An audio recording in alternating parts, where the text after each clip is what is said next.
This week's preparation, I know a number of questions are coming up. Are we changing our approach to the week? And that answer is no. And the team hasn't backed off, down this stretch, and we're certainly not going to this week either. We'll make decisions on the best interest of the player for the guys who are banged up. If they're ready to play, and they certainly can, they will. And the guys who have continued to earn their opportunities in practice will continue to get them. So it's the standard these guys have set with one another, and we'll certainly stay true to that. So I just want to make sure I communicate that with you guys first.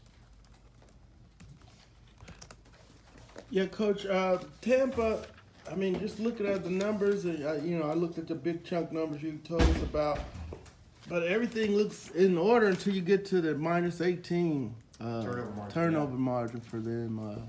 I guess they haven't been turning over here lately, but I guess they had a really bad stretch in the middle. Yeah, there's stretches that could come where you don't create enough of them defensively. It can put it out of whack for sure. More than anything, their explosive passes were the thing that jumped out to me. The number of big plays they've had, and it's not just been by one, it's been by a number of different guys. So outside of receiver, at tight ends, a number of spots. That was the big number that jumped out to me, along with the turnover margin. I think that'll be at hand again today. Coach, how have Sharrod and Jordan acquitted themselves in the last quarter of the season? What are their differences in skill set? Right, I think both of them have a role on special teams first, and they're used Jordan as the punt protector on special teams, and Neas in a different variety of roles. So the straight line speed that Neasman has helped him as a cover guy. Specifically to strong safety, we still feel best where we're rotating those guys in.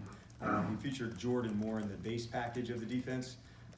And we feature Neas more in the nickel packages, not solely, but that's a good part of where they're at and what they do.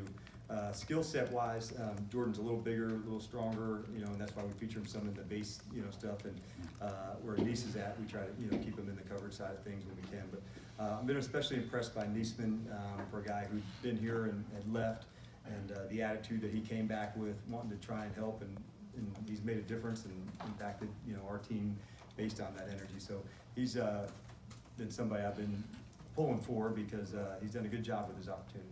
Might they have futures with this team? We'll certainly consider that at safety. That's going to be a big discussion for us in terms of backup safety to Keanu and the roles they have. But on both examples, the special teams factor is probably the biggest piece of that, and both of them done a good job. Is it fair to assume that if both Keanu and Ricardo heal completely, everything goes the way it's supposed to go? They're definitely the starters when it's all ready to go next week? Correct. Okay. Yeah. Speaking of that, how have you seen their recoveries to this point? So far, both guys are on point in terms of where they're scheduled to be. The ACL one is about developing the strength in your knee and in your quad, and so Kiki's into that space a good bit right now. For Ricardo, the first part of that rehab is a boring one, so to speak, because it's a healing one from that tendon. And so there's not the same movement and things that the ACL gets to go, but both guys, I would say, are on schedule for where they, would be due to the, what the time frame is for that injury. Coach, now that you brought that up, with those